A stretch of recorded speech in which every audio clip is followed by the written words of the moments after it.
देखो भाई, इधर ध्यान दो आप सारे। जर्नल में हम आज कुछ शॉर्ट ट्रांजैक्शन समझने वाले हैं। देखो, मैंने आपको पहले ही बताया था कि स्टॉक के रिलेटेड थोड़ी कहानी अलग से होती है ना।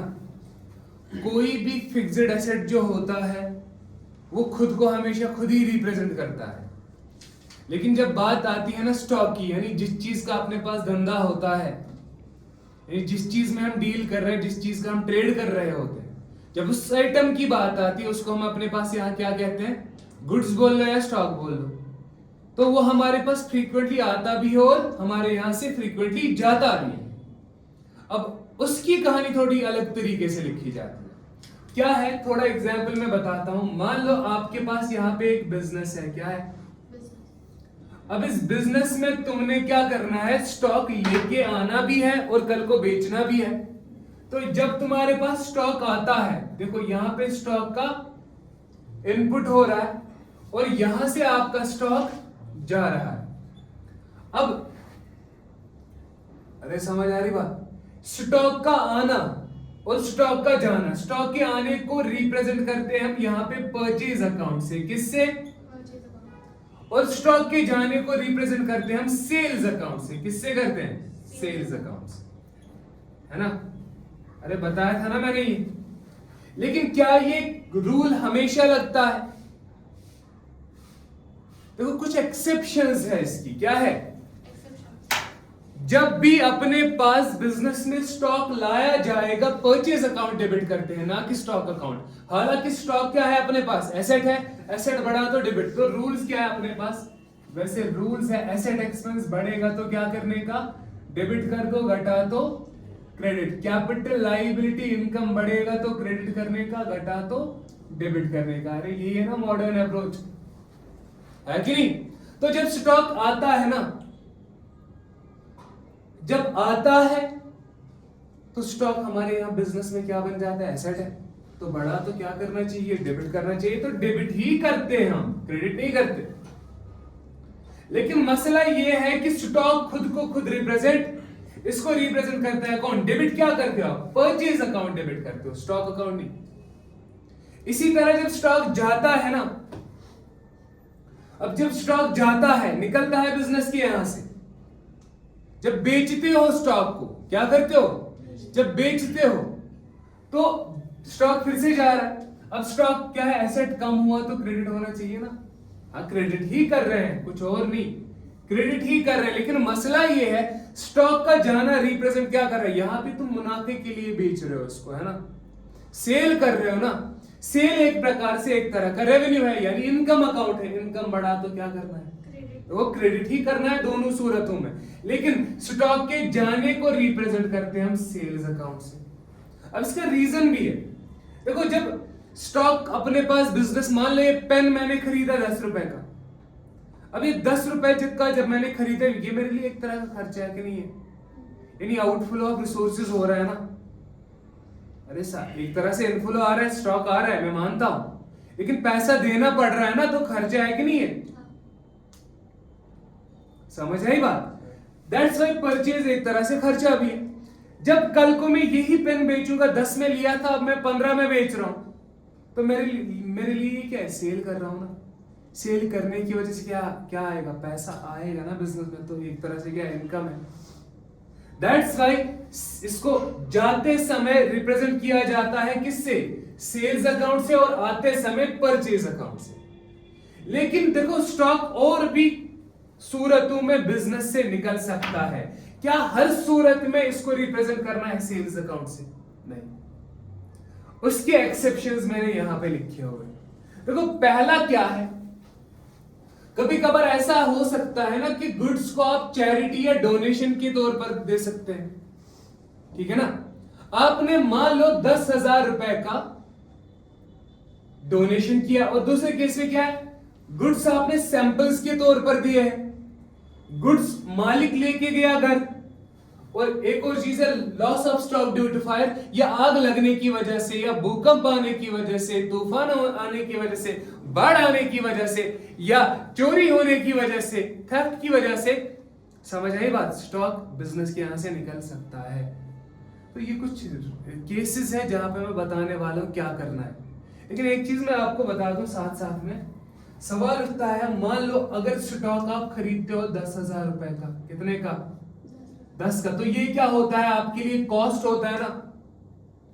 अरे समझ लो, ये स्टॉक किस लिए खरीदते हो आप? बेचने के लिए। कल को तुम मान लो ये स्टॉक बेचते थे 15,000 में, कितने में बेचते?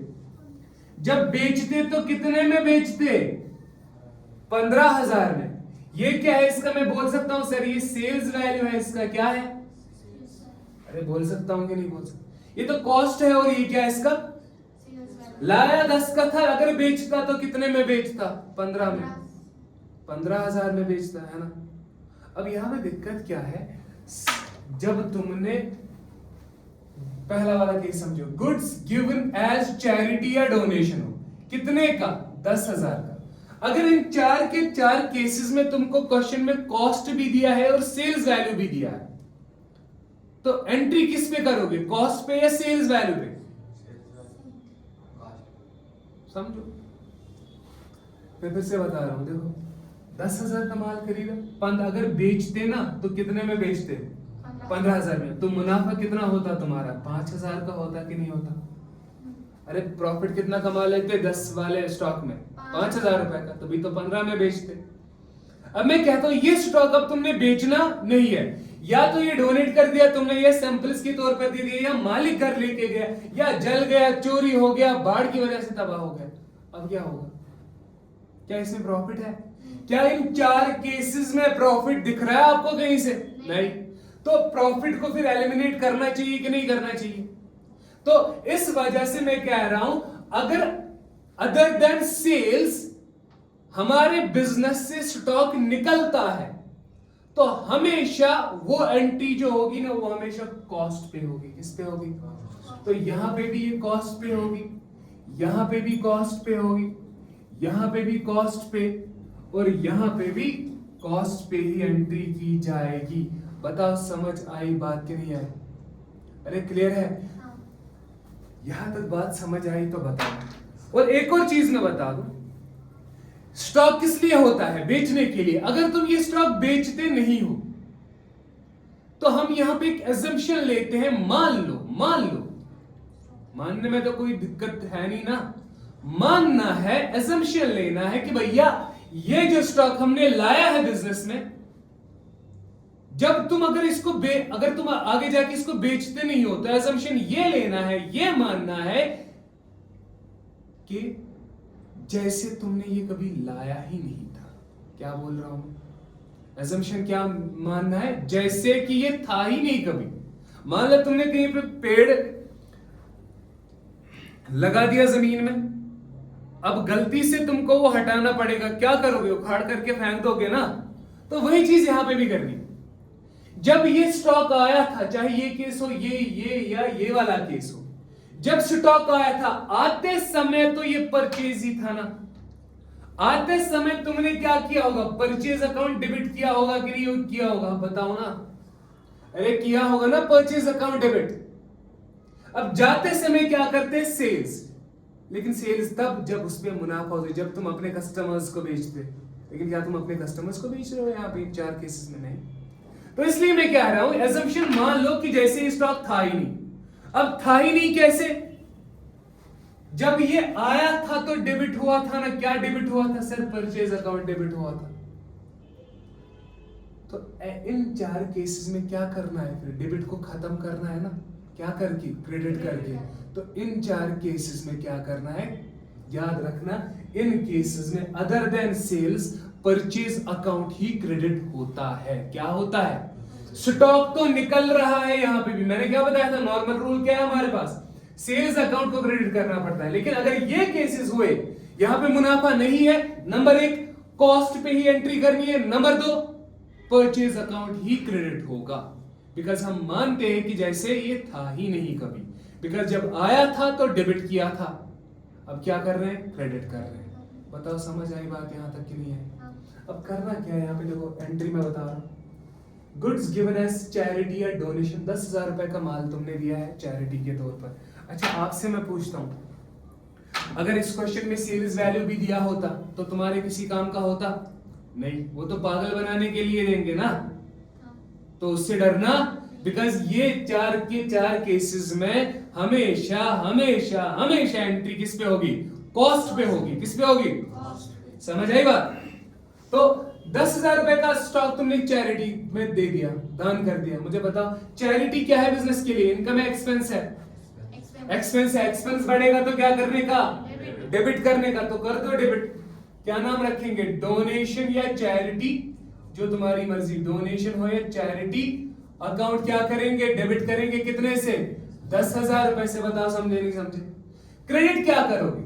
स्टॉक तो जा रहा है, असल में होना चाहिए सेल्स अकाउंट, लेकिन ये प्रॉफिट के लिए नहीं बेच रहे, इसलिए हम क्या करेंगे? मैंने अभी बताया, मान लो कि जैसे कभी था ही नहीं, जब आया था तो परचेज डेबिट हुआ था, अब गया है तो परचेज अकाउंट ही क्रेडिट करेंगे। बताओ समझे नहीं समझे?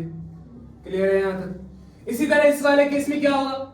गुड्स तुमने दे दिए एज सैंपल्स के तौर पर, है ना? सैंपल्स तो तुमको पता है। अच्छा मुझे बताओ, अगर मैं, मेरी कंपनी का कोई प्रोडक्ट है, मैं लोगों तक पहुंचाना चाह रहा हूं, कुछ मैं फ्री ऑफ कॉस्ट देता हूं लोगों को, सो दैट मेरे प्रोडक्ट का क्या हो? सैंपल्स किस लिए दिए जाते हैं? मकसद क्या होता है? अरे बोलो ना, एडवर्टीजमेंट करने के लिए। करेक्ट। तो मैं लिख सकता हूं फिर यहां पे एडवर्टीजमेंट एक्सपेंसेस अकाउंट डेबिट कर सकता हूं कि नहीं कर सकता? बिकॉज खर्चा है ना, सैंपल का देना मेरे लिए क्या है? खर्चा है, लेकिन किस लिए होता है? एडवर्टीजमेंट के लिए। तो एक्सपेंस बढ़ा तो debit, advertisement expenses account debit कितना? फिर से 10,000 रुपए। अरे सैंपल्स अकाउंट डेबिट भी लिख सकते हो, डरो नहीं, तुम्हारी मर्जी। तो गया क्या? स्टॉक गया। स्टॉक के जाने को किससे रिप्रेजेंट करते हैं? सेल से। लेकिन क्या ये प्रॉफिट के लिए? नहीं। तो फिर क्या करोगे? यहां पे भी टू परचेजेस अकाउंट क्रेडिट 10,000 रुपए। बताओ समझे कि नहीं समझे? इसी तरह मालिक लेके गया 10,000 का माल। क्या लेके गया? अब मालिक 10,000, अगर मैं बेचता तो 15 में बेचता। अब यहां पे भी क्या करोगे? कॉस्ट पे करोगे एंट्री या सेल्स वैल्यू पे? कॉस्ट पे ही करना है। तो एंट्री क्या होगी? देखो मालिक लेके गया ना, बताओ क्या होगा यहां पे? मालिक जब कुछ भी लेके जाता है, ऑलरेडी मैं पढ़ा चुका हूं, मालिक कुछ भी लेकर के आता है बिजनेस में तो कैपिटल क्रेडिट होता है, कुछ भी लेकर के जाता है तो ड्राइंग से रिप्रेजेंट किया जाता है। तो होगा क्या? मालिक एक तरह से, देखो मालिक ने जब हमारे यहां से क्या किया? स्टॉक लिया, पैसे तो नहीं ना दिए उसने, नहीं ना दिए, तो वो क्या बना? एक तरह से हमारा डेटर बना कि नहीं बना? तो डेटर क्या होता है? एसेट बढ़ा तो डेबिट, लेकिन रिप्रेजेंट करते हैं किस? मालिक के रिलेटेड है, ओनर के रिलेटेड। इस वजह से ड्राइंग्स अकाउंट डेबिट कितना? 10,000 रुपए। कितना? 10,000 रुपए। क्रेडिट क्या करेंगे? To purchases account, to purchase account credit 10,000 रुपए से। बताओ समझ आई बात कि नहीं आई? अरे बोलो ना। इसी तरह यहां से loss of stock due to fire, या आग लग गई, तूफान आ गया, बाढ़ आ गई, चोरी हो गया, whatever the case might be, तो करना क्या है यहां पे? ये लॉस ऑफ स्टॉक क्या है मेरे लिए? फायदे वाली बात है, नुकसान वाली बात है? तो एक्सपेंस हो या लॉस हो, दोनों के लिए सेम रूल है। बढ़ा तो क्या करने का? डेबिट करने का। तो क्या लिखूंगा यहां पे? Loss of stock due to fire account क्या करेंगे? डेबिट करेंगे। कितने से? मान लो 10,000 का था, कितने का? 10,000। क्रेडिट क्या करेंगे? अगर चोरी से हुआ होता, loss of stock due to theft, भूकंप से loss of stock due to earthquake. समझ आई बात? अरे जो भी रीजन हो, समझ आई बात कि नहीं? तो loss of stock due to fire account debit, credit क्या करेंगे? परचेज। यहां पे भी टू परचेज अकाउंट क्रेडिट 10,000 रुपए। बताओ समझ आई बात? तो बोलो, क्लियर है कि नहीं? तो ये था हमारा स्टॉक के रिलेटेड कुछ चीजें, लेकिन अभी इसमें हमारा पेंडिंग है, अभी loss of stock due to fire वगैरह होता है ना, इसमें हम आगे जाके फिर इंश्योरेंस क्लेम करते हैं, तो क्लेम वाली एंट्री हम नेक्स्ट लेक्चर में पढ़ने वाले हैं, ठीक है ना, किस तरह से वो क्लेम किया जाता है। चलो आज के लिए इतना।